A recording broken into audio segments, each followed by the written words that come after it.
A gente tá rolando aí uma jornada, isto é, uma série de episódios especiais, né, cujo nome é A Barreira. E a temática dessa jornada, A Barreira, é vida e morte. Ou seja, trata de vida e morte. Vai fazer uma análise bastante ampla deste tema que é bastante complexo. Mas antes desse episódio, faria a saudação bíblica. Ok? Vou saudar aí os irmãos com a Shalom, né, que é a paz, e segunda Tessalonicenses, capítulo 1, verso 2, que diz assim: graça e paz a vós da parte de Deus nosso Pai e da do Senhor Jesus Cristo, Yeshua HaMashiach. Então, saudando com a Shalom, saudando com a graça e paz aí a todos, a saudação oficial. Então está no ar, essa é a jornada especial A Barreira. Esse é o quadro Babilônia a Grande. E o episódio de hoje é A Voz da Serpente Ecoa, parte 3. Esse é o episódio A Voz da Serpente Ecoa, parte 3.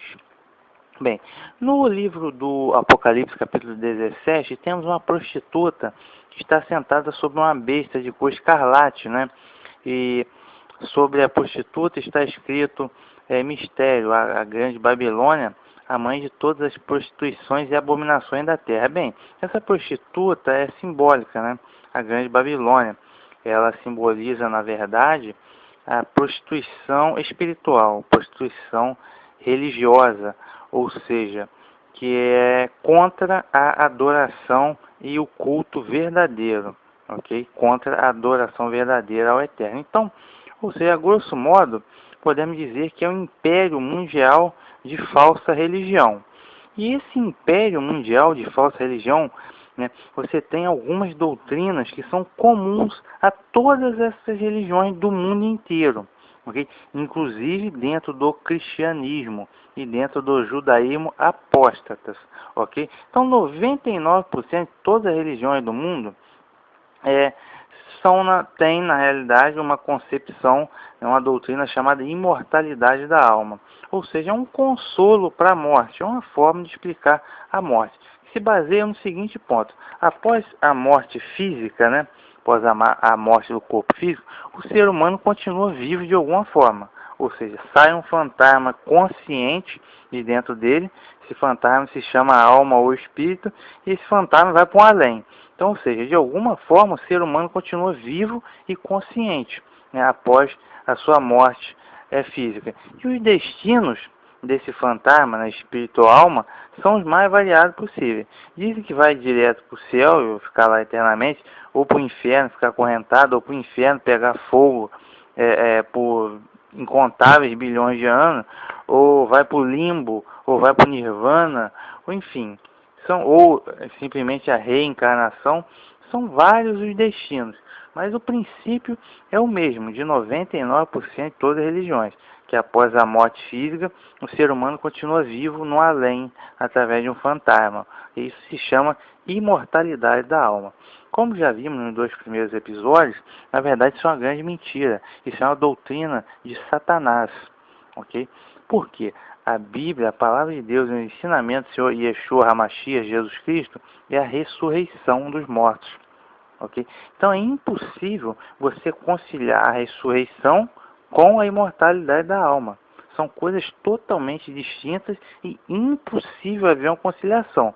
Claro, aquela turma de Roma e suas subsidiárias protestantes arrumam sempre uma gambiarra filosófica para distorcer a Bíblia. Enfim, eles não sabem nem o que é ressurreição. Se você perguntar para uns fiéis deles, o cara nem imagina que Jesus falou de ressurreição, ou simplesmente na concepção teórica dele, a ressurreição nem existe ou foi relegada ao último plano, ok? Então, mas isso tudo é a voz da serpente, é a voz do diabo que ecoa. Porque quando o Eterno criou o homem, ele o criou no jardim do Éden, não para que morresse, mas para que vivesse eternamente. Então, no jardim do Éden, o homem tinha acesso à árvore da vida, porque o homem não é imortal, não tinha imortalidade a si próprio. Somente o Eterno Pai tem a imortalidade em si próprio, ok? Porque ele é a existência em si próprio e habita na luz inacessível, a quem ninguém jamais viu. Isso está escrito na 1 Timóteo. Então, só que estava condicionada à obediência do homem. Como o homem deu ouvidos às vozes da serpente e desobedeceu, o homem caiu em desgraça e foi destituído desse privilégio. Foi lançado fora do jardim do Éden e perdeu acesso à árvore da vida. E por ser pecaminoso, passou a envelhecer, a estar doente e a morrer, né? Então, o que é a morte? É conta de nossos pecados. E a morte, de fato, é a morte. Porque Deus foi muito claro, o Eterno foi claro a Adão. Se você desobedecer, certamente morrerás. Ele não disse que Adão ia passar por outra forma de vida, ou que ia para o céu, para o inferno, para outro lugar. Não, disse, certamente morrerás. E a morte, de fato, é a morte. Okay? Foi o diabo, através da serpente, que disse que o homem continuaria vivendo, mesmo pecando, mesmo desobedecendo. O diabo disse através da serpente, certamente não morrerás. Ou seja, que o homem continuaria vivendo mesmo se pecasse. Ou seja, mas isso é a imortalidade da alma. Isso é coisa do Satanás, doutrina do diabo. Ok? Mas há esperança para a morte, se a morte de fato é a morte, haveria alguma esperança? Sim. A esperança é a ressurreição, porque o Eterno enviou seu Filho unigênito para morrer pela expiação do nosso pecado e através da fé nele é que podemos alcançar esse favor não merecido da ressurreição para a vida eterna, ok? E haverá ressurreição dos ímpios também. Claro que ressurretos serão julgados e será uma ressurreição para a condenação definitiva. Pois bem, nós vimos aqui sobre o destino dos mortos, né? Que é a morada dos mortos, isto é, não um local literal, né? Mas um destino comum a todos os mortos, de onde vão ressuscitar, seja para a vida eterna ou seja para a condenação definitiva, tudo isso após o julgamento, é claro, porque Deus é justo. Então hoje a gente vai ver uma série de passagens mal utilizadas, né? Por conta do desconhecimento da palavra de Deus. Ou seja, aqueles que creem na imortalidade da alma pervertem o texto bíblico totalmente. A primeira passagem que a gente vai ver está em Lucas, capítulo 23, verso 43. Jesus, Yeshua, disse assim, ó, Lucas 23, verso 43, ele disse: ainda hoje estarás comigo no paraíso. Ou, hoje estarás comigo no paraíso. Pois bem, você sabe muito bem nesse contexto, quando o Senhor Yeshua estava pendurado, ou seja, quando de sua morte, haviam dois salteadores, dois ladrões, um de cada lado dele, ok? E um dos ladrões reconheceu o Senhor Yeshua como justo, ok? E solicitou que o Senhor Yeshua, né, Jesus, lembrasse dele, ok? Posteriormente. Pois bem, eis que o Senhor Yeshua disse algo para aquele salteador, para aquele ladrão, ok? E segundo as traduções bíblicas que nós temos, o Senhor Yeshua teria dito para o ladrão que estava pendurado ao lado dele: hoje estarás comigo no paraíso. Ele teria dito isso, segundo as traduções bíblicas que temos, ok? Mas onde seria esse paraíso? É a questão. Claro que todos vão dizer prontamente, é o céu. Então, ou seja, Jesus teria prometido ao ladrão que estaria no céu com ele ainda hoje, isto é, no dia da morte de Jesus. Então, a gente conclui que isso aí é a imortalidade da alma. Que após a morte dos dois, eles iam morrer, né? Fisicamente, o corpo ia para o sepulcro, e o espírito, o fantasma, a alma, o fantasma de ambos iria para o céu, e lá estariam no céu naquele mesmo dia, certo? Jesus e o ladrão, certo? Isso é o que eles anunciam, certo? Só que tem um detalhe, isso está totalmente errado, ok? Está totalmente errado. Por quê? Pelo simples fato, minha gente, de que o Senhor Yeshua, Jesus, não foi para o céu no dia de sua morte. Okay? Ele esteve 3 dias morto. Ou seja, 3 dias na morada dos mortos. Ok? E quando ele ressuscitou o terceiro dia, as mulheres ouviram primeiro. Ele disse, João capítulo 20, verso 17, ele disse: não me detenhas, porque eu ainda não subi para o meu Pai. Ora, então ele morreu 3 dias na morada dos mortos. Quando ele ressuscitou, declarou: eu ainda não subi para meu Pai. Ou seja, o Pai está onde? No céu, em seu trono. Então, impossível que o Senhor Yeshua tenha ido para um paraíso celeste naquele mesmo dia que ele morreu.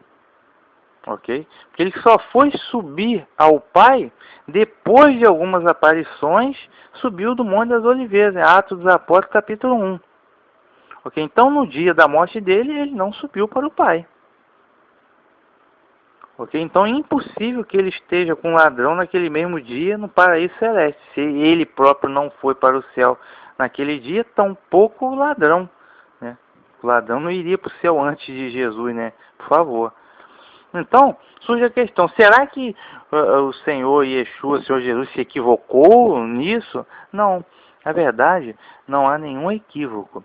O equívoco é na tradução bíblica, ok? Porque os tradutores filósofos, ok? Que acreditavam na imortalidade da alma, aí, meu amigo, fica difícil. O cara entende tudo de filosofia, de Platão, mas de Bíblia o cara não entende nada, aí fica difícil, ok? Então, o que acontece? Qual é a tradução certa e o sentido certo desse texto?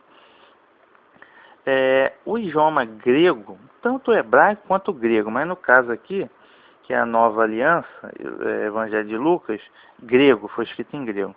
O idioma grego não tem uma grande variedade linguística. Então, artifícios como vírgula e 2 pontos, ou ponto e vírgula que nós temos, por exemplo, no português, é um artifício inexistente na língua grega daquele tempo, o grego koiné. Certo? Então, existem pausas no texto, okay, que você vai identificar pelo contexto. Então, a tradução correta, mais correta ao caso, seria a seguinte: Jesus disse ao ladrão: olha, te digo hoje, estarás comigo no paraíso. Repetindo, pois eu lhe digo hoje, 2 pontos, ou vírgula, estarás comigo no paraíso. Ou seja, eu te prometo hoje que estarás comigo no paraíso, algum dia, ok? Ou seja, que dia é esse? Ninguém vai ao paraíso antes de ressuscitar. Entendeu? É o mesmo trâmite do Senhor Jesus, Senhor Yeshua. Morreu, morada dos mortos, ou seja, sepultura. Ressuscitou, aí sim, ressuscitou, você pode ir ao paraíso. É a primeira ressurreição, Apocalipse 20, capítulo 4 e 5. Recomendo ainda 1 Tessalonicenses 4 a 13, que fala da ressurreição e do arrebatamento. Ok? para o paraíso celeste, a Nova Jerusalém. Okay? E também 1 Coríntios 15, que fala de ressurreição. Okay? E a ressurreição, cada um a seu tempo. Yeshua, né, Cristo, as primícias, depois os que são de Cristo na sua vinda. Okay? Então só tem ressurreição quando da vinda de Cristo, de Yeshua. Okay? E só tem arrebatamento depois da ressurreição, que a ressurreição é quando da vinda de Yeshua também. Então as três coisas estão conjugadas. Ok? Tá? Estará comigo no paraíso algum dia. Hoje, naquele exato dia, quando o Senhor Yeshua morreu, impossível, porque ele mesmo não foi para o céu, ele só depois que ressuscitou.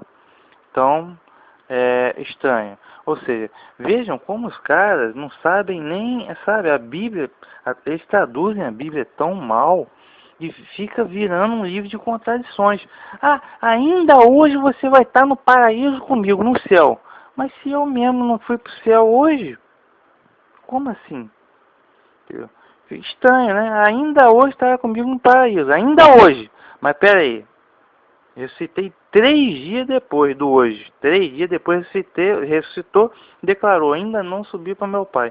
Ué, será que ele se enganou? Não, ele não se enganou não. Na verdade, é a tradução. Essa tradução católico-romana, a tradução protestante também, é um lixo. Okay? Então, o mais provável, o mais correto ao caso é: lhe digo hoje, 2 pontos, ou vírgula, estarás comigo no paraíso. Ou seja, ele prometeu, ou seja, te prometo hoje, ou te anuncio hoje, você estará comigo no paraíso algum dia. Ou seja, somente após a ressurreição.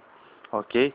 Então, tome cuidado, porque muita tradução aí é horrível. Você vê que o negócio entra em contradição, a Bíblia fica em contradição. Né? Então, próximo passo aqui, próxima, a gente viu Lucas 23:43. O próximo aqui, tá. Então, como muitos dizem, algumas teorias católica e evangélica também diz o seguinte, que após a morte, se o cidadão for um ímpio, né? For um ímpio, cidadão ímpio, após a morte, né?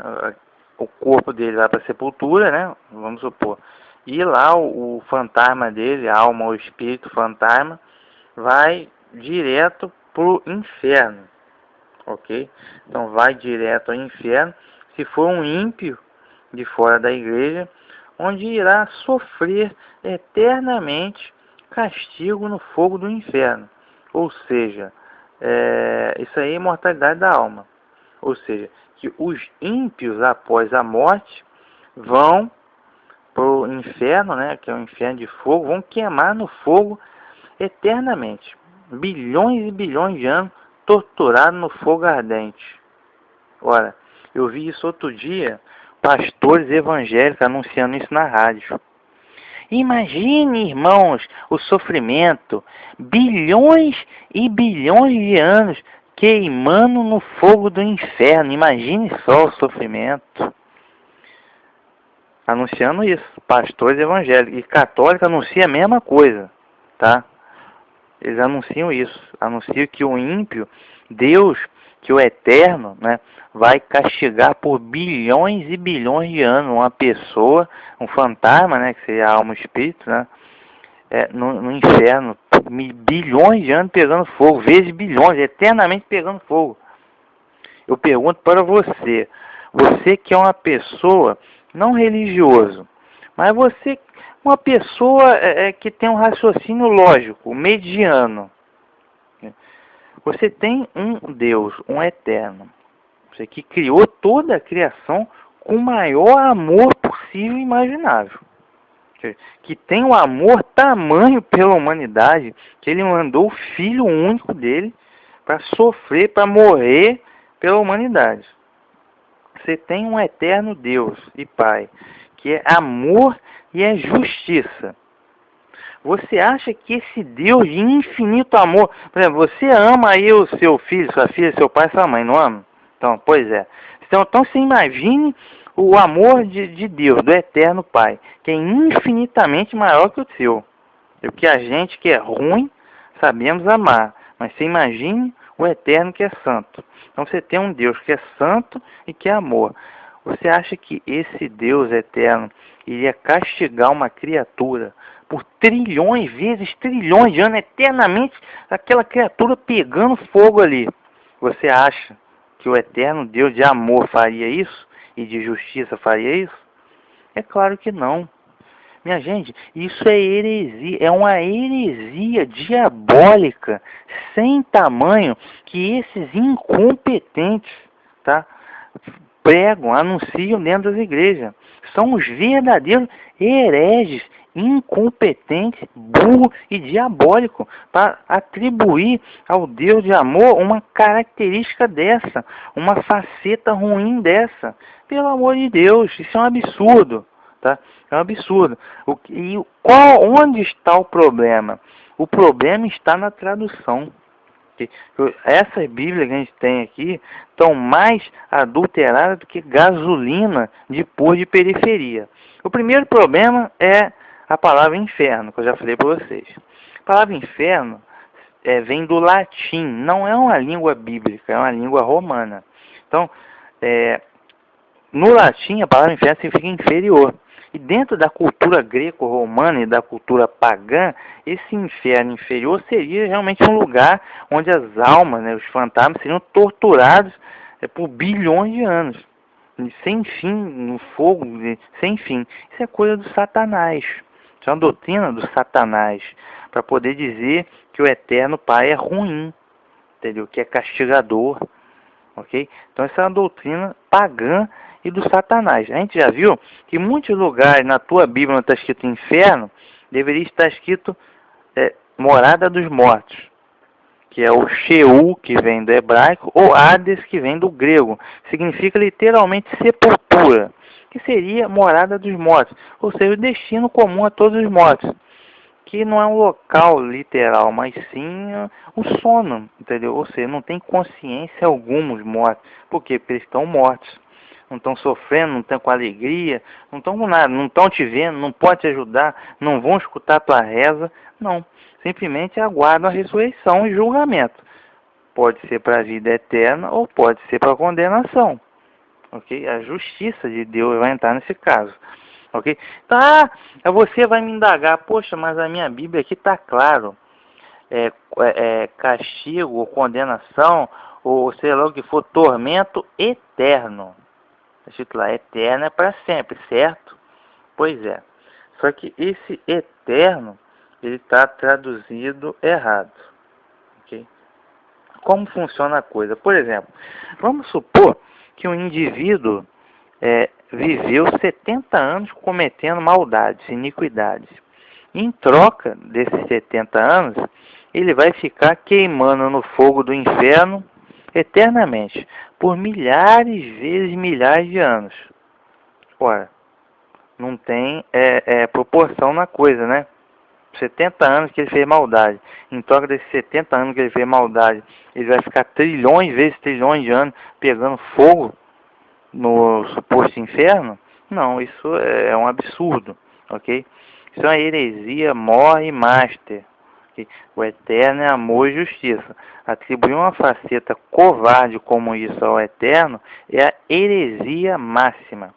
Infelizmente, muitos líderes católicos na Idade Média usaram tal mentira para aterrorizar os fiéis em troca de dinheiro e poder. De igual modo, hoje, muitos líderes evangélicos fazem o mesmo, terror psicológico nos fiéis, okay? Para ganhar dinheiro e outras coisas, e prestígio. Inadmissível tal heresia. Então, o que acontece? Qual o problema? Quando a sua Bíblia traduz fogo eterno e tormento para sempre eterno, temos duas peculiaridades. A primeira peculiaridade é que a palavra original do grego que foi traduzida como eterno, certo? Para a gente. Mas a palavra original do grego é oionios. É a palavra oionios. Significa literalmente perdurando por um século. E foi traduzido como eterno ou para sempre. Repetindo, a palavra original no grego oionios, significa literalmente perdurando por um século e foi traduzido como eterno ou para sempre. Tal palavra, oionios, tem sua tradução condicionada ao objeto ou sujeito a que se refere. Por exemplo, se oionios faz referência a Deus, traduz-se eterno ou para sempre, de fato sem fim. Mas se oionios faz referência ao ser humano, traduz-se por exemplo, todo o seu tempo de vida, ou por todo o tempo de reinado de um rei, ou por todo o tempo de um casamento, ou seja, não é para sempre ou sem fim, de fato. Por exemplo, citar exemplo, ou seja, aquele casal, duas pessoas lá, se casaram e foram felizes para sempre. Ora, eles se casaram e foram felizes e casados para sempre. Ora, esse para sempre não é por trilhões de anos sem fim. Não, foram felizes para sempre enquanto durou o casamento, não é verdade? Que até que a morte os separou. Então, suponhamos, esse para sempre, no caso, é por uns 50 ou 60 anos, enquanto durar o casamento, não é verdade? Então, ou seja, morreu um dos dois, a morte os separou, então acabou o casamento. Então, não é exatamente para sempre. Considerando que quando da ressurreição serão todos como anjos no céu, ou seja, ninguém vai se dar em casamento ou ninguém vai casar, graças a Deus, né? Eu não espero, não vejo a hora de chegar esse momento logo da ressurreição, mas enfim. Então, casaram e foram felizes para sempre. Não, não é exatamente para sempre, por trilhões de anos sem fim, não. É até acabar o casamento, né? Então, ou seja, esse para sempre está condicionado ao ser humano, né? Que se casa, mas a morte separa e acaba o casamento. No caso aí, sei lá, uns 50 anos, eu não sei. Entendeu? Então, ou seja, o que eu estou dizendo para vocês? A palavra que foi traduzido para a gente como para sempre, ou eterna, eternamente, ou para todo sempre, é oionios, do grego. Então, a aplicação dela depende do sujeito a que se refere. Se estiver falando de Deus, do eterno, aí realmente é para sempre, sem fim, porque Deus é eterno.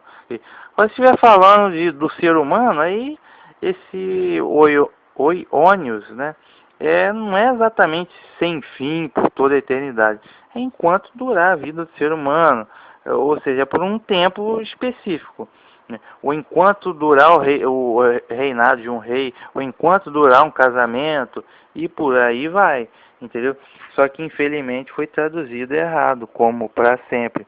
Então, vai ter um castigo? Você me pergunta, poxa, os caras que cometeram tanta iniquidade, maldade, vai morrer e vai ficar no sono e não vai ficar por isso mesmo? É claro que não, porque para o eterno Pai todos vivem.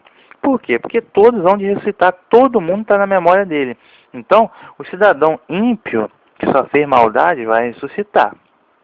Certo? Vai ser julgado com justiça.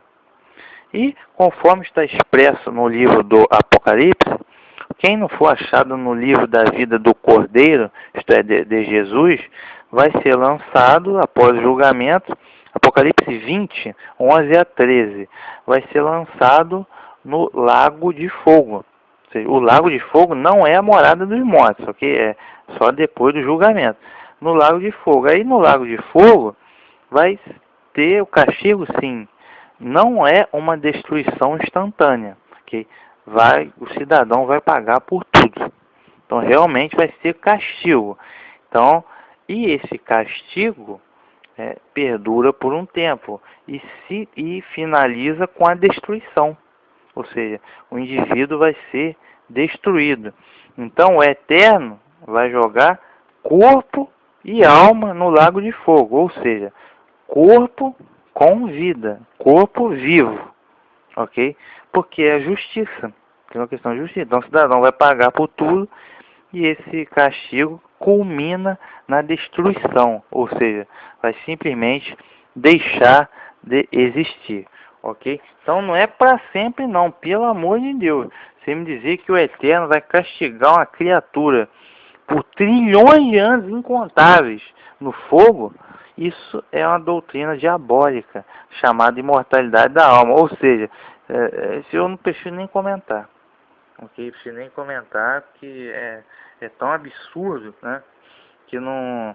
Ou seja, os ímpios, após a sua morte, não vão de imediato ao tormento eterno. Na verdade, eles aguardam a ressurreição e julgamento, conforme Apocalipse 20, 12 e 13, e serão lançados no lago de fogo. Esse sim seria um inferno, né? Lago de fogo, para castigo seguido de destruição completa. Logo deixarão de existir, ok?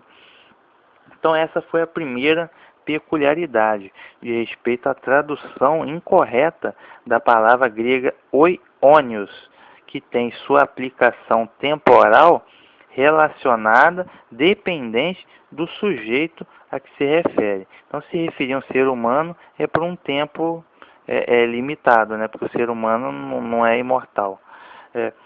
A segunda peculiaridade, que assim, então lá no livro do Apocalipse está dizendo, né, que serão castigados para todo sempre. No caso aí seria a palavra oionios, ou seja, serão castigados. A palavra significa literalmente perdurando por um século, ou seja, um grande tempo, né? Principalmente lá nos tempos do primeiro século, quando foi escrito, né? Então, perdurando por um século, 100 anos, mas tem a sua aplicação relacionada a um tempo específico, ok? Então, a segunda peculiaridade, quando se diz fogo eterno, diz que é eterna a sua consequência, ou quando se diz castigo eterno, ou condenação eterna, diz que é eterna a sua consequência, isto é, não há possibilidade de retorno.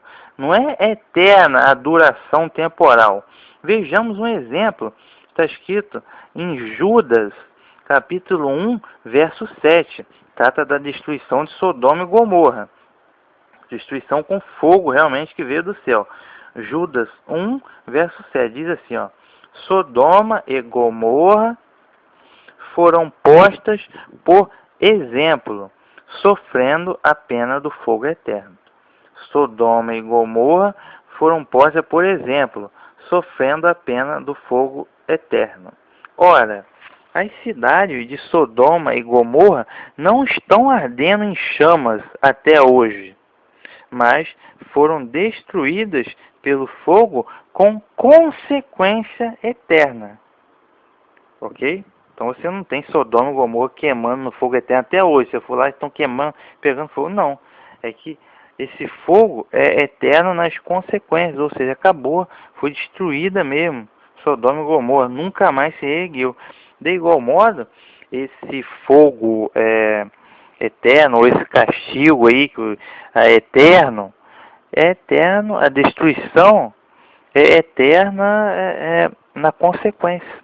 Ou seja, uma vez que ressuscitaram, foram julgados e foram lançados no lago de fogo, ou seja, é eterna consequência, ou seja, não tem volta. Vai ser castigado e destruído. É chamado no livro do Apocalipse de segunda morte. Ou seja, é definitivo. Não tem ressurreição, não vai ter lembrança de nada. Vai pagar e vai ser destruído. É eterna a consequência, isto é, não tem retorno. Então, gente, você vê que a voz da serpente, a voz do Satanás ecoa dentro da cristandade, porque tem líder religioso aí, católico, evangélico e de outras denominações também, anunciando que Deus vai castigar os fantasmas dos homens eternamente no fogo, por trilhões e trilhões de anos. Imagine você, o que você acha disso, Carlos Alberto?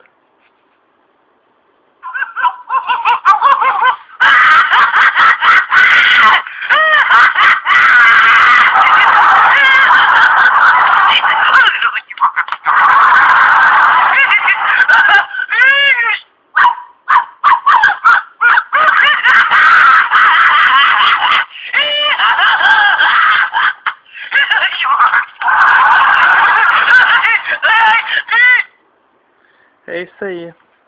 Seria engraçado, seria irônico se não fosse trágico, porque os caras anunciam isso como a verdade absoluta, e anunciam isso dentro das igrejas como verdade absoluta, ou seja, é cômico, é um show cômico, é uma piada cômica, e os caras que são analfabeto bíblico, entendeu?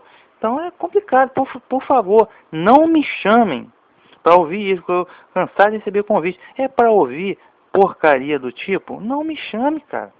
Porque os caras não estão guiados. Entendeu? Então, por favor, não me chame. Porque eu tenho mais o que fazer. Tá? Próxima piada cômica aqui. Não. Essa é uma piada que é um show de humor cômico agora. Que eles dizem, principalmente católico e evangélico, mas outras denominações também. Eles dizem que quando de sua morte, aqueles 3 dias que o Senhor Yeshua esteve morto, eles dizem que Jesus foi para o inferno e que pregou o Evangelho, anunciou o Evangelho aos mortos. Ou seja, havia uma opção de fantasma de morto lá, né? Que o corpo do morto devia estar no sepulcro, né? Em algum lugar. Mas aí foram os fantasmas dele, que seriam a alma, o espírito, os fantasmas, que estariam acorrentados lá nesse inferno, ok? Então me parece que esse não é aquele inferno que ele fica pegando fogo, não. É um outro pseudo-inferno que eles têm, seria o inferno onde pessoas ficariam acorrentadas. Pois é, que Jesus esteve nesse inferno quando de sua morte e anunciou o evangelho aos mortos. Ora, eu assim não vou nem dizer nada, porque isso aí é um show cômico, não pode ser sério. Vocês estão anunciando isso dentro da igreja? Não, não é sério, é. Então tá. Então, dizem que Jesus, quando de sua morte, foi ao inferno, onde havia espíritos ou fantasmas, né?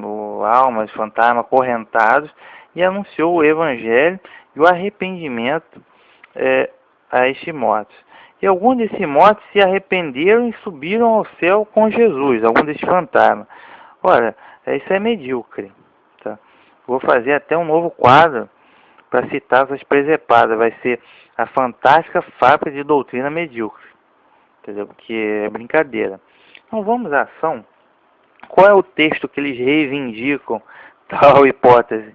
Seria 1 Pedro, capítulo 4, verso 6, que diz assim, ó: porque por isto foi pregado o evangelho também aos mortos, para que na verdade fossem julgados segundo os homens na carne, mas vivessem segundo Deus em espírito. Por quê? Por isso foi pregado o evangelho também aos mortos, para que na verdade fossem julgados segundo os homens na carne, mas vivessem segundo Deus em espírito. Então tá. Então eles, baseado nesse verso, eles dizem que Jesus foi para o inferno, né, via fantasma, e que lá haviam outros fantasmas acorrentados. Ele anunciou o evangelho a esses fantasmas e eles se arrependeram. Olha que linda história. Tá? Só que o que acontece? Isso está errado. A explicação correta é o seguinte. Então, qual é o contexto? Estava no 1º século. Então, os discípulos, né, os cristãos, discípulos daquela época, tinham uma incrível expectativa para o retorno imediato de Yeshua, de Jesus, ok? Só que essa expectativa imensa começou a ser frustrada porque aquela primeira geração de discípulos, né, de cristãos, começou a morrer. Então, muitos daqueles que receberam com entusiasmo o Evangelho e se converteram e anunciaram e participaram da congregação, começaram a morrer, ok? Sem ver o retorno triunfal de Jesus, de Yeshua. Então, a fé começou a ficar abalada, ok? Então, o que acontece? Entra aqui, no caso, possivelmente o apóstolo Pedro escreveu a carta mesmo, né? Mas para poder intervir, né, e acalmar essa situação e dar explicação a esse fato, ok? Então, a explicação correta é o seguinte: o Evangelho foi anunciado ou pregado àqueles que agora estão mortos, ou seja, mortos em Cristo, que receberam o Evangelho quando vivos, ok? Para que eles possam ser julgados de acordo com os homens na carne, ou seja, pelo que viveram na carne, antes de morrer, claro, mas viverão de acordo com Deus no Espírito, ou seja, terão uma vida semelhante à vida de Cristo, quando da ressurreição. Ou seja, aqui, no caso, foi colocada a esperança da ressurreição. Eles viveram, receberam o Evangelho, se converteram, anunciaram, foram fiéis a Yeshua, a Cristo, mas morreram. Morreram sem ver a tão sonhada, o tão sonhado retorno de Yeshua, de Jesus. Então eles começaram a desanimar na fé. Ora, mas não é para desanimar. Por quê? Por quê? Por causa da ressurreição. Ok? Então, todo mundo vai ressuscitar e vai ser julgado pelo que fez na carne. Ou seja, pelo que fez quando estava vivo. Seja o bem ou seja o mal. Vai ser julgado com justiça. Mas aqueles, no caso cristãos, discípulos, que morreram em Cristo, que receberam o Evangelho quando estavam vivos. Porque morto não pode receber o Evangelho. Por quê? Porque ele está morto, ele não escuta. Senão ele estaria vivo, não é verdade?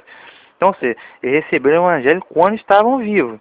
Então, quando da ressurreição e julgamento, eles vão ter uma vida semelhante à de Cristo, à de Yeshua. Ou seja, serão vivificados no Espírito, ok? Então, vão receber um novo corpo incorruptível, um corpo espiritual incorruptível, okay? E terão uma vida semelhante à de Cristo, à de Yeshua, ok? Então, quando ele diz que o Evangelho foi pregado aos mortos, ou seja, não quer dizer que os mortos podem ouvir o Evangelho. Por quê? Porque ele está morto, morto não escuta, verdade? Quer dizer que esses mortos daquela época, porque ouviram o Evangelho quando estavam vivos e morreram convertidos, ok? Então eles têm a segurança da ressurreição para a vida eterna. E não quer dizer que os mortos podem ouvir o Evangelho. Isso é um absurdo. Isso é um absurdo tremendo. Okay? Então essa é a nossa esperança. Se viermos a morrer, qualquer um de nós que estamos aqui ouvindo o Evangelho, se viermos a morrer tendo vivido uma vida de comunhão com Yeshua, né, com Jesus, no julgamento seremos aprovados e vamos ressuscitar com um corpo glorioso, como Jesus Cristo, Yeshua HaMashiach. Okay? Então, não teremos um espírito, né, um fantasma sem corpo, mas um corpo espiritual. Okay? A gente não vai ser um fantasma sem corpo. Quando da ressurreição, você vai ter corpo? Sim, você vai ter corpo, mas um corpo espiritual, que é um corpo incorruptível, semelhante a de Cristo, ok? Isso está narrado sobre corpo espiritual e corpo carnal, né? Recomendo a leitura de 1 Coríntios 15, ok? Está explicando direitinho. Então, outro ponto, a Bíblia nega o ensino de uma segunda oportunidade de salvação após a morte. Isso é um absurdo, ok? Então você tem que fazer as coisas durante o tempo que se chama hoje. Você tem que fazer enquanto você está vivo. Quando você morreu, amigo, você está morto mesmo. Então não adianta fazer missa de sétimo dia em uma outra porcaria. Que o morto está morto. Então você não pode ajudar ele, nem ele pode ajudar. Só na ressurreição e julgamento. Ok? Então não adianta. O que foi feito, está feito. Então uma segunda oportunidade de salvação após a morte é um absurdo. Entendeu? Então é um absurdo, né? Após a morte você vai ter chance de arrepender. É um absurdo. Por quê? Porque morto não pode se arrepender. Porque ele está morto. Senão ele estaria vivo. Portanto, Pedro não está ensinando que os mortos podem ouvir o Evangelho. Ok? Até porque a Bíblia é categórica sobre o estado dos mortos. Ok? Conforme Salmo 146:4. Diz assim, ó, sai o espírito, né, no caso a força vital, fôlego de vida, sai o espírito, volta para a terra, pro pó. Volta para a terra, naquele mesmo dia perecem os seus pensamentos. Naquele mesmo dia perecem os seus pensamentos. Ora, se perecem os seus pensamentos naquele dia, por quê? Consequentemente, ele não vai poder ouvir o Evangelho, tampouco se arrepender. Ok? É um absurdo. Então, essa é mais uma. O que você acha disso, o Carlos Alberto? Essa história de que Jesus foi para o inferno e que os mortos ouviram o Evangelho lá e se arrependeram. O que você acha disso?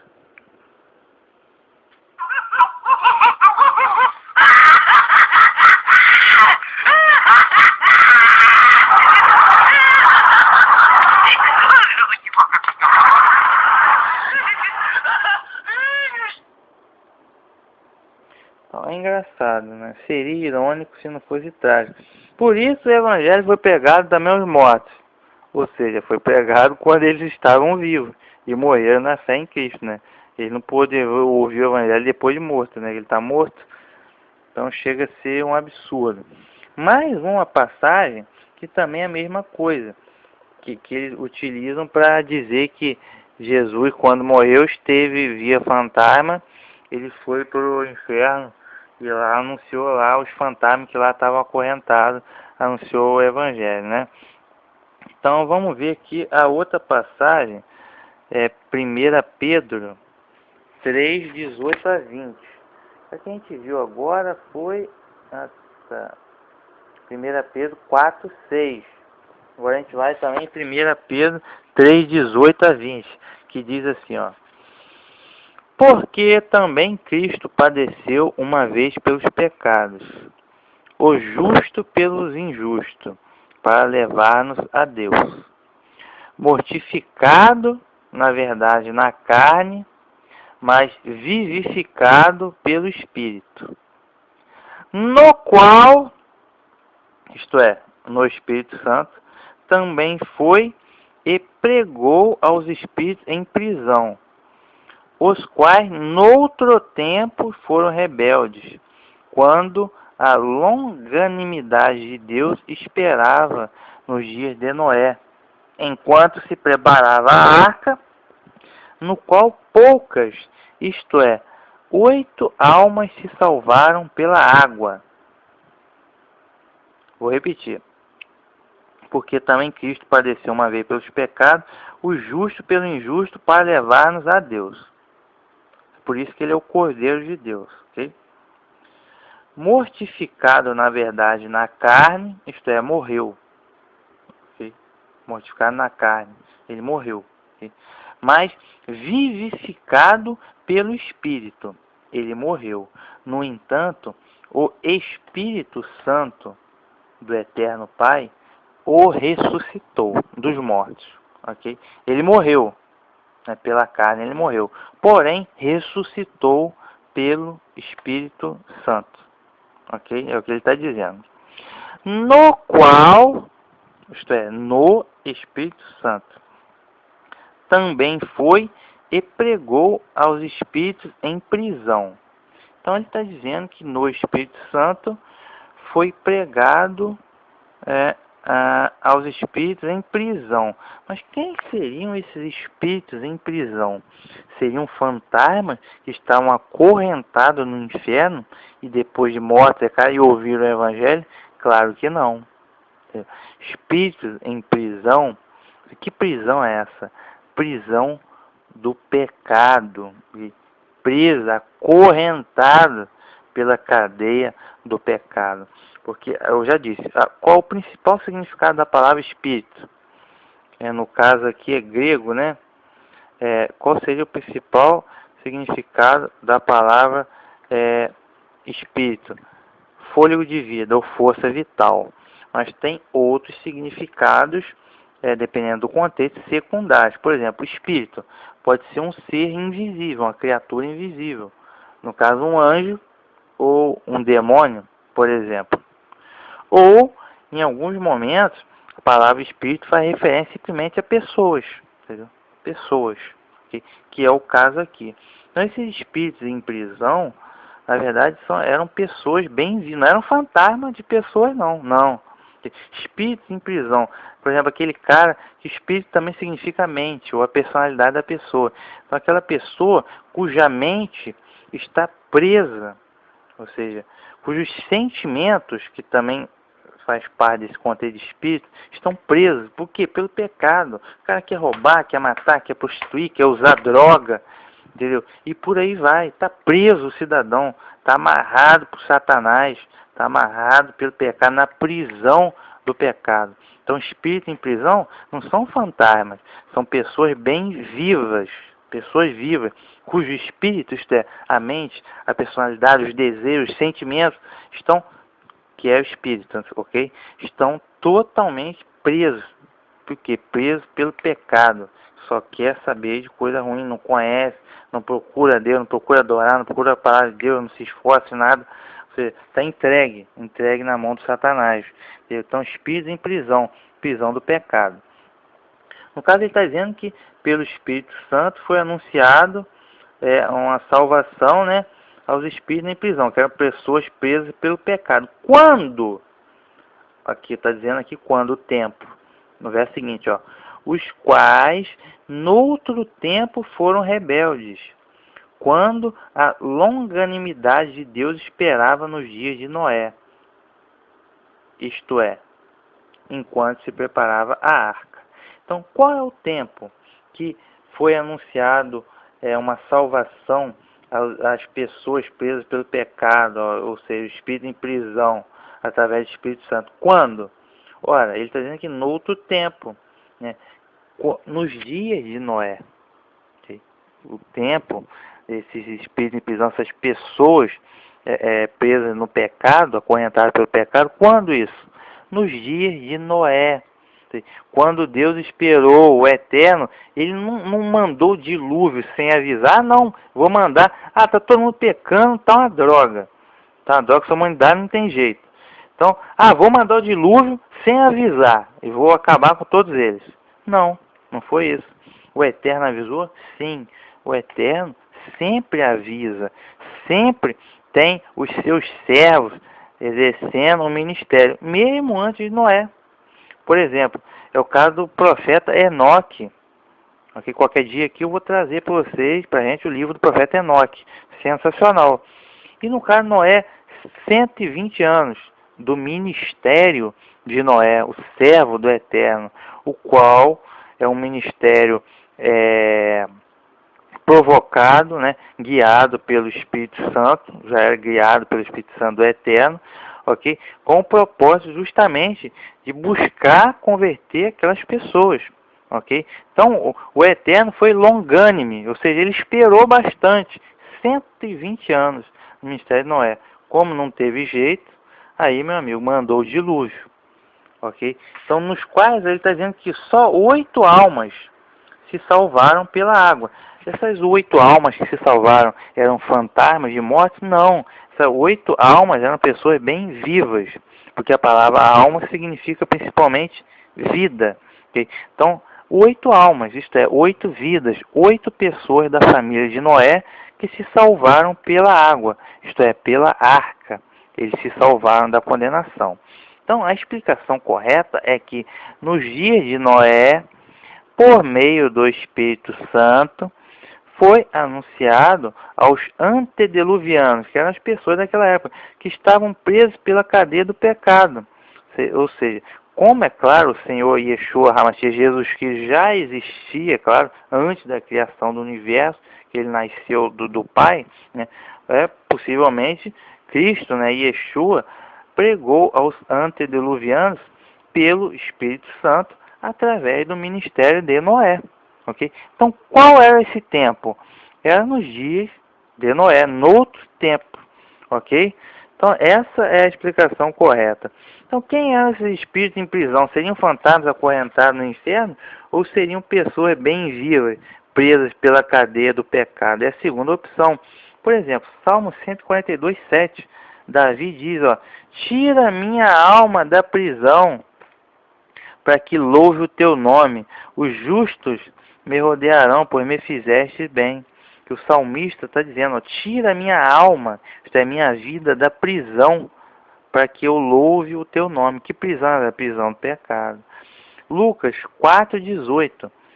O Espírito do Senhor está sobre mim, porque ele me ungiu para pregar boas novas aos pobres.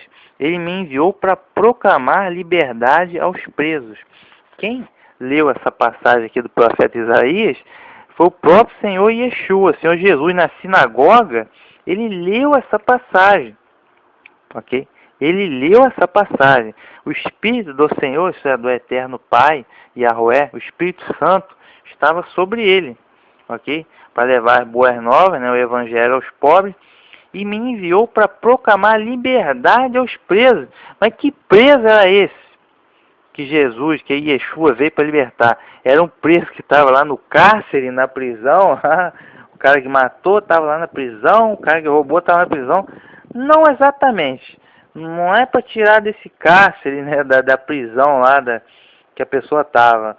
Não exatamente. Mas de uma prisão espiritual. Isso é para tirar todo mundo da prisão do pecado. Que se arrependesse, né?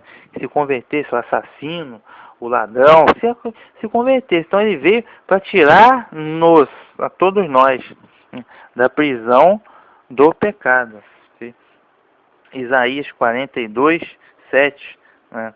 É a mesma coisa, está falando do ministério do Messias, para abrir os olhos dos cegos, para tirar da prisão os presos e do cárcere os que jazem em trevas espirituais, para tirar da prisão e do cárcere do pecado os que estão em trevas espirituais.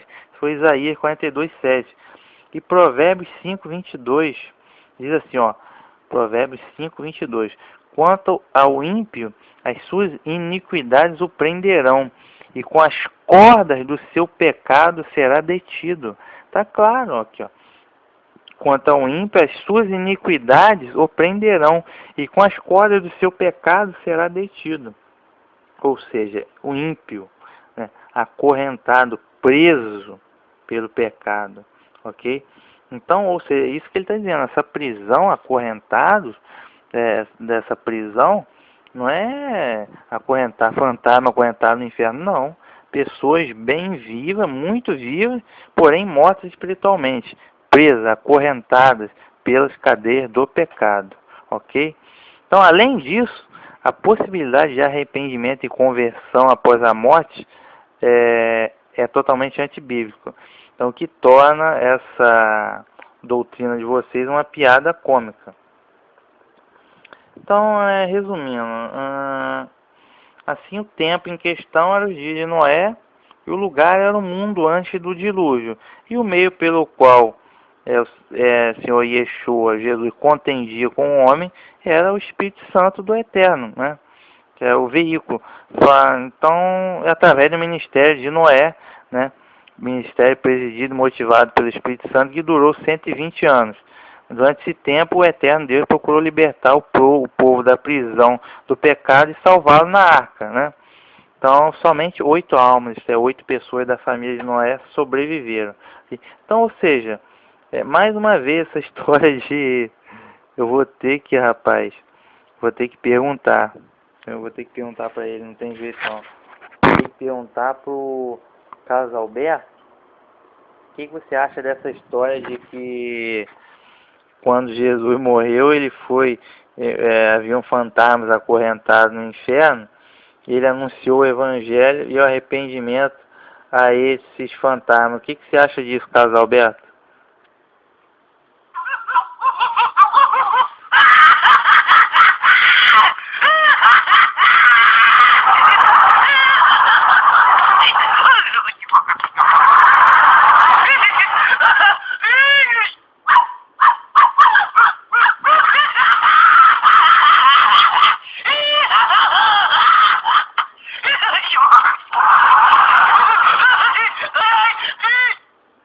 É engraçado, na verdade seria até irônico se não fosse trágico, porque eles anunciam isso como a verdade absoluta.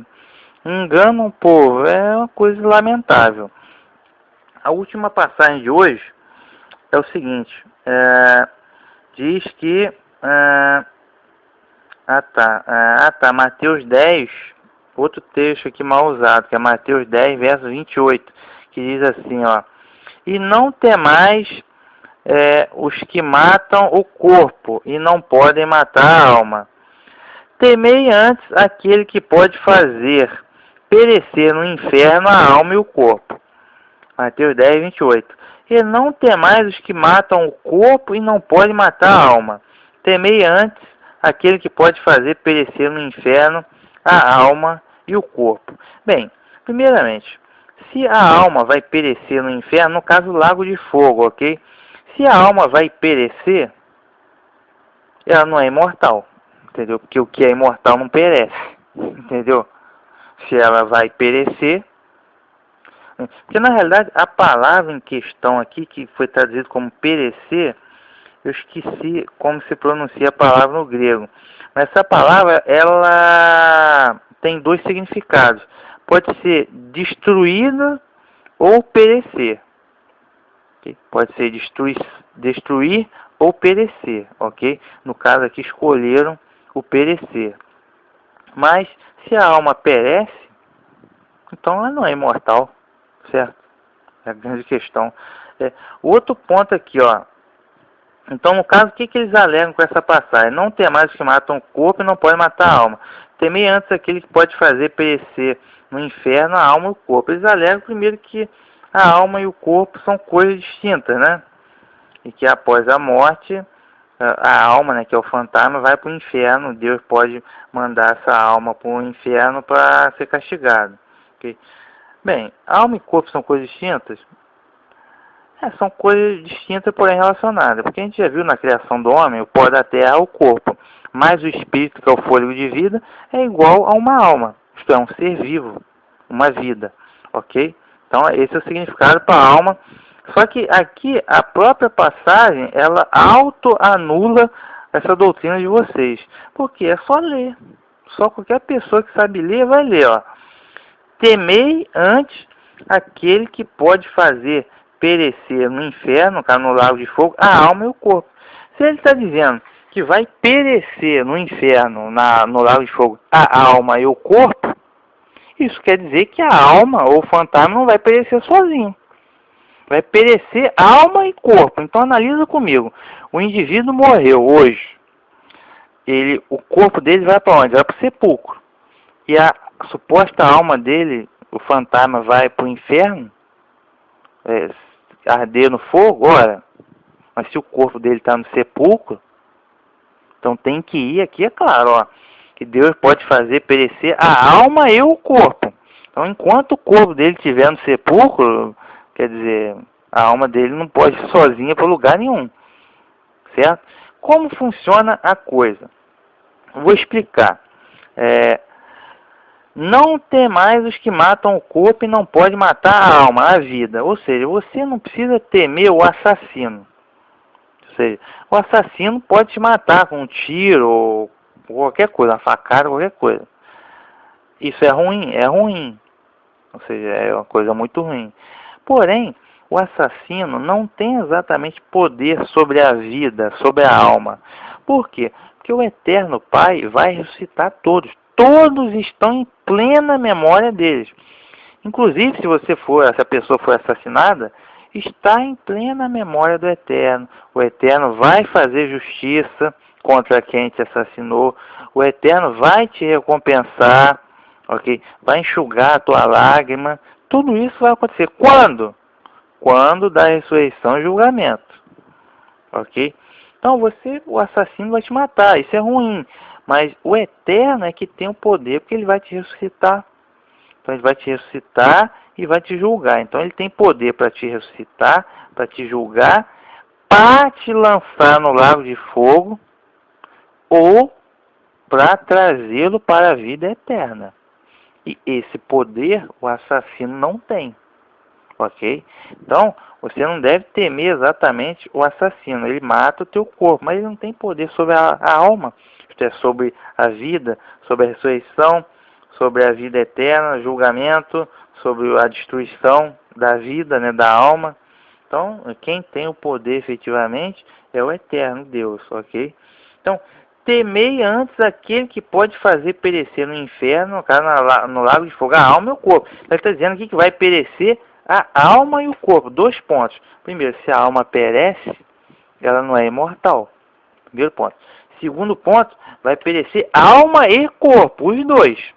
Então, se é alma e corpo, não é só a suposta alma fantasma sozinho. Okay? Alma e corpo. Okay? Então, como funciona? Morreu, o cidadão é ímpio. Morreu, está morto. Está no sono, não ouve nada, não sofre, tampouco tem prazer algum, não ouve ninguém, não pode ajudar ninguém, está morto. Okay? Está na morada dos mortos, ou seja, a morte. Okay?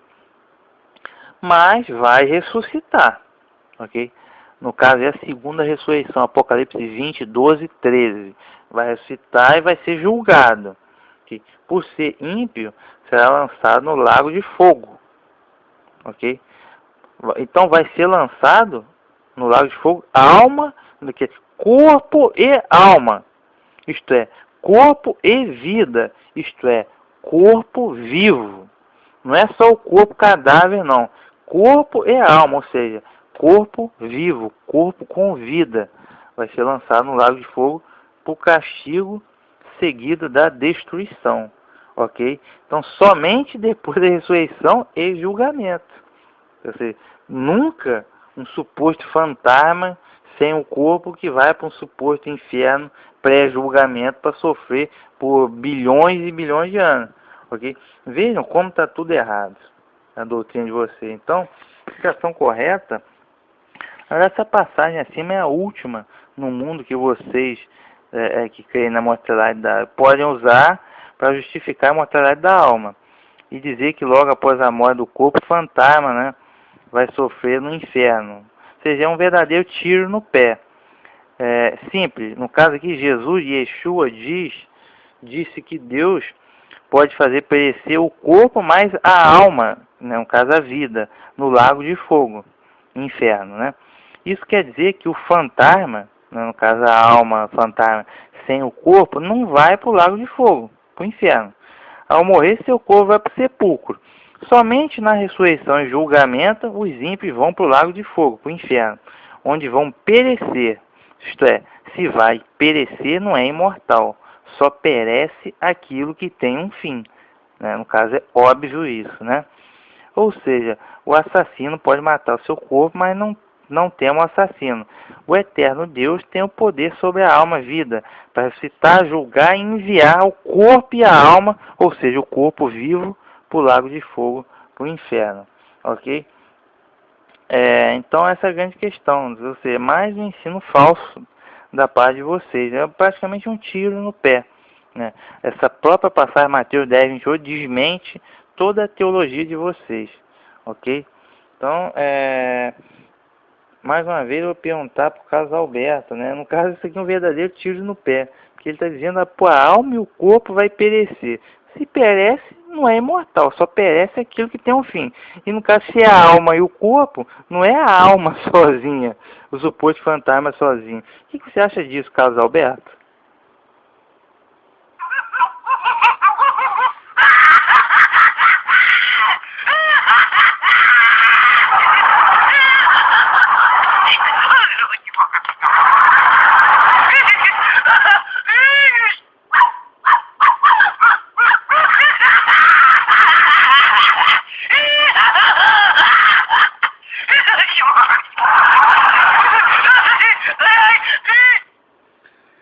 Gente, seria irônico se não fosse trágico, mas isso aí é o que isso? Isso é a voz da serpente, entendeu?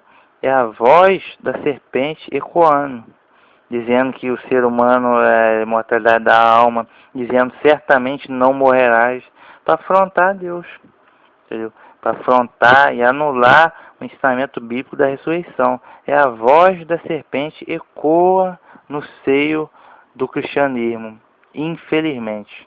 Ok? Amanhã tem a continuação, o próximo episódio, tem a continuação, a gente vai ver Apocalipse 6, né, que são as almas debaixo do altar, e a gente vai ver a célebre passagem do rico e do Lázaro também.